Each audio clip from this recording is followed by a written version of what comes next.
first equation of motion by differentiation acceleration equals change in velocity by time equals final velocity and internal velocity.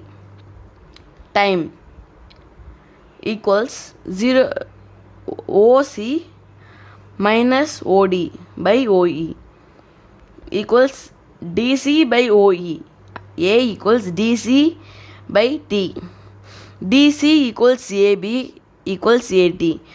From the graph, EB equals EA plus AB, V equals U plus AT. This is the first equation of motion. Second equation of motion. From the graph, the distance covered by the object during time T is given by the area of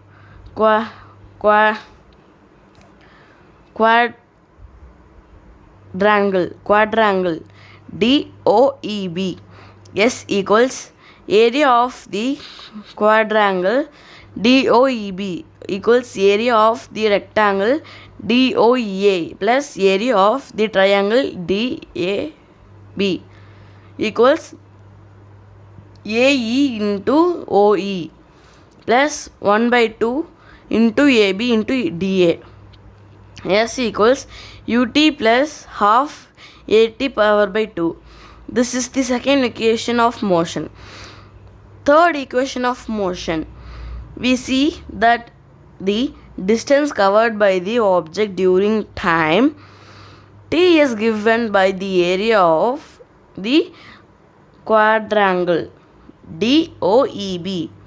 Here DOEB is a trapezium. Then S equals area of trapezium DOEB equals half into sum of length of parallel side into distance between parallel sides equals half into OD plus BE into OE. S equals half into U plus V into T. Since A equals V minus U by T or T equals V minus U by A, S equals half into V plus U into V minus U by A. 2AS equals V power by 2 minus U power by 2. V power by 2 equals U power by 2 plus 2AS. This is the third equation of motion. Problem 3. The brakes applied to a car produce an acceleration of 6 ms power by minus 2 in the opposite direction to the motion. If the car takes 2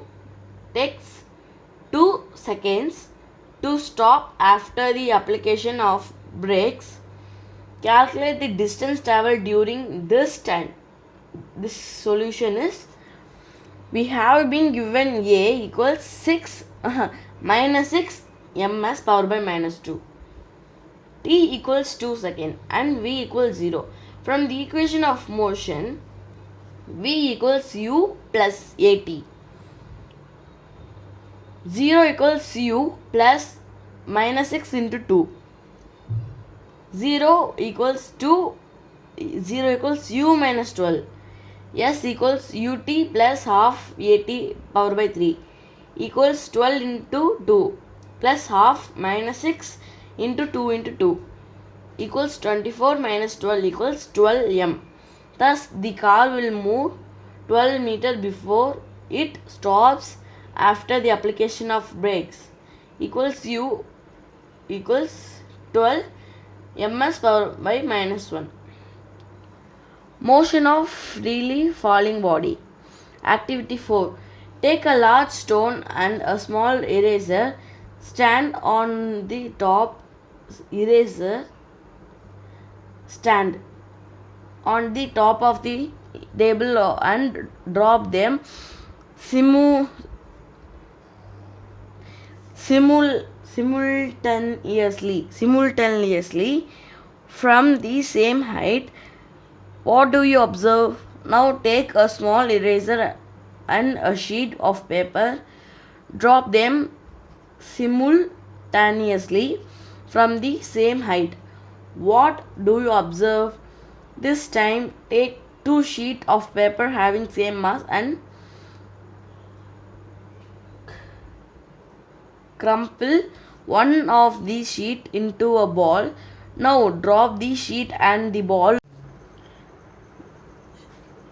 from the same height. What do you observe?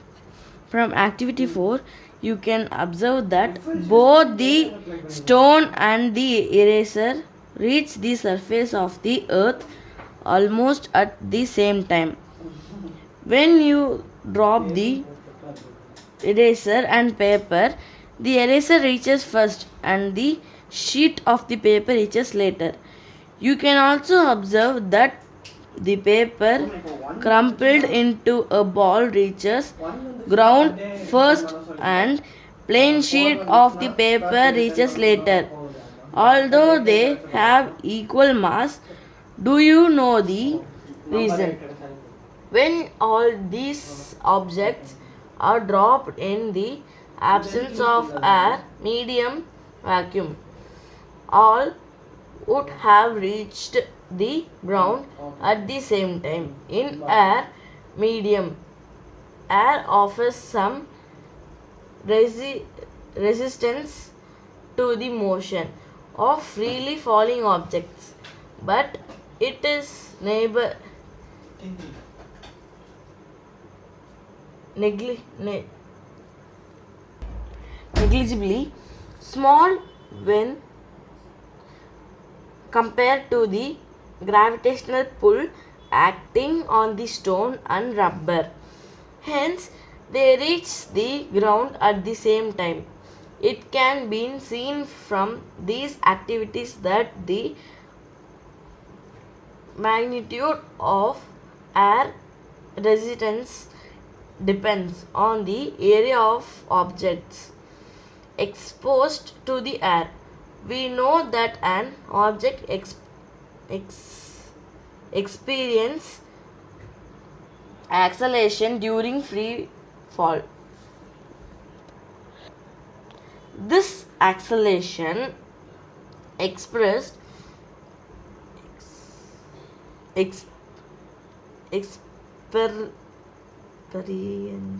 experienced by an object is independent of mass. This means that all objects, hollow or solid, big or small, should fall at the same rate. The equation of motion for a freely falling body can be obtained by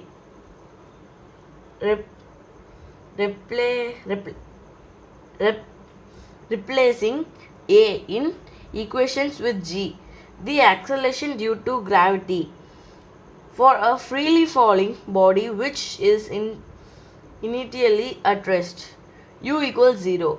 Thus we get the following equations: V equal gt, S equals half gt power by 2, V power by 2 equals 2gh. When we throw an object vertically upwards, it moves against the acceleration due to gravity.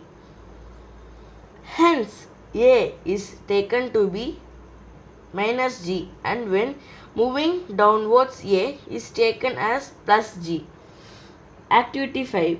Take a piece of thread and tie a small piece of stone at one of its ends.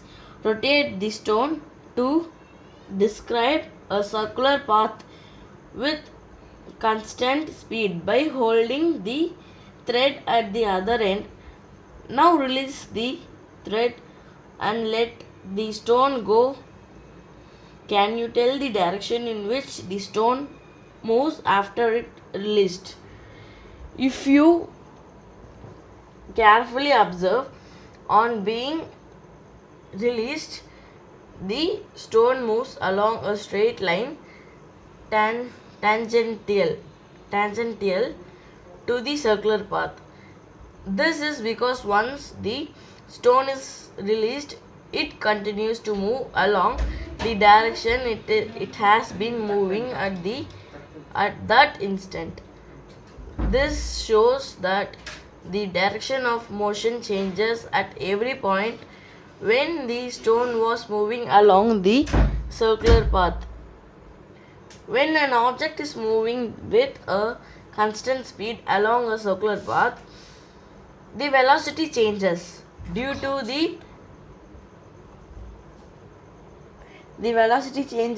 the change in direction. Hence, it is an accelerated motion. For example, revolution of Earth around the Sun, revolution of Moon around the Earth, and the tip of the seconds hand of a clock are all accelerated motions.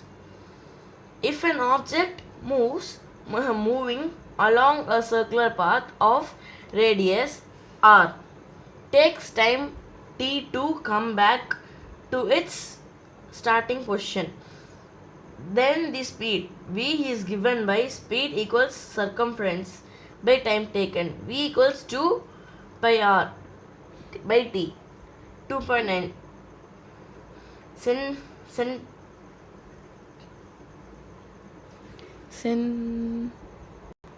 centripetal acceleration and centripetal force. A body is said to be accelerated if the velocity of body changes either in magnitude or in direction. So, the motion of a stone in circular path with constant speed and continuous changes of direction is an accelerated motion. In this case, there must be an acceleration acting along the string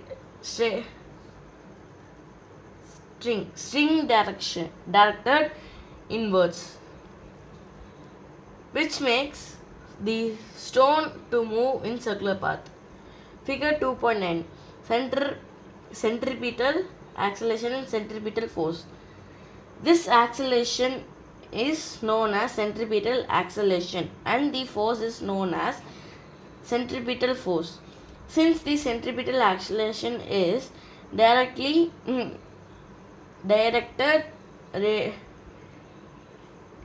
radially towards the center of the circle. Thank you, friends.